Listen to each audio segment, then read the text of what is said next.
Senator Murkowski. Thank you, Mr. Chairman, and thank you all. Thank you for your service. Thank you. Certainly on behalf of the state of Alaska, we certainly appreciate our reserve and our National Guard service members and the civilians. They provide extraordinary support to us in the state and certainly to the country.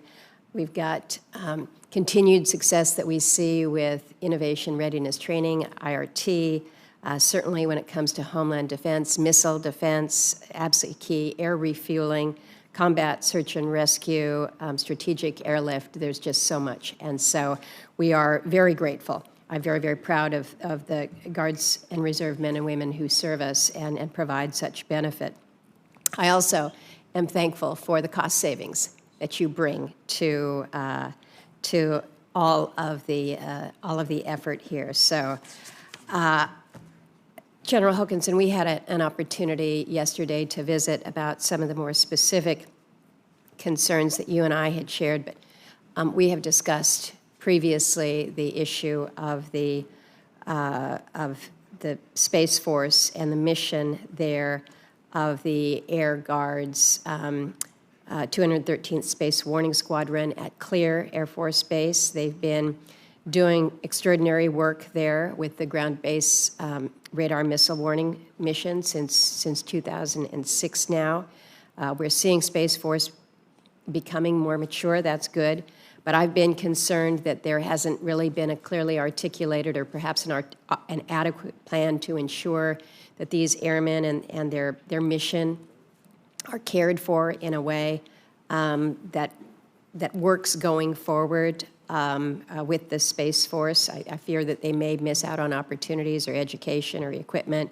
I understand that prior to my arrival at committee here, you did address a question regarding the Space Force to Senator Moran. I appreciate that. I don't know if you want to add anything further to that in terms of your opinion on the establishment of the Space National Guard to really ensure that these Guardians are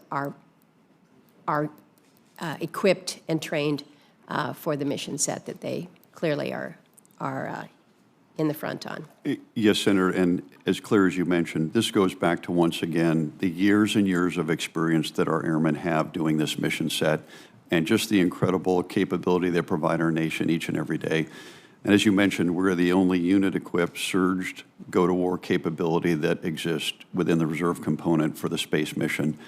And so having a clear pathway for them will not only help with our current recruiting, but it will also ensure that all of those years of experience, all the work that they have done, and frankly, the ability of our guardsmen to bring, over half of them have backgrounds in technical or high-tech or aerospace industries. They bring that knowledge base to work with them when they come to drill. And, you know, we rely on them to deploy around the globe and continue to do their mission. So anything and everything we can do to retain them. And as I mentioned earlier, my best military advice to reduce any impact at all to readiness or the ability to field these units would be to transfer the current Air National Guard units doing the space mission into a National Guard component for the Space Force so they can continue everything they're doing today, tomorrow. Thank you for just clarifying that and putting that on the record. I appreciate it.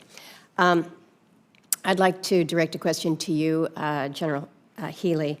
I think fair to say that we're both pretty proud of the 477th Fighter Group, U.S. Air Force's oldest, most experienced F-22 unit in the inventory. I think they produced some pretty qualified fighter pilots.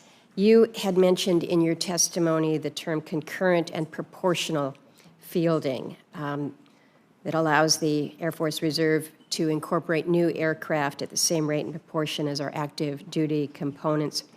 How will the concurrent and proportional fielding affect units like the 477th, especially as we're looking to the new airframes coming on, such as the Next Generation Air Dominance and the E-7s?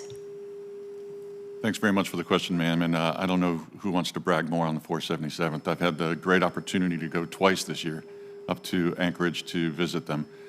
Simply put, twice the F-22 fighter experience than their active duty counterparts, 3 times the fighter time experience than their active duty fighter time, or active duty counterparts makes them the most experienced F-22 unit in the entire Air Force, and they're exactly where they need to be, at the forefront of the defense of the country. They are the tip of the spear that Alaska provides.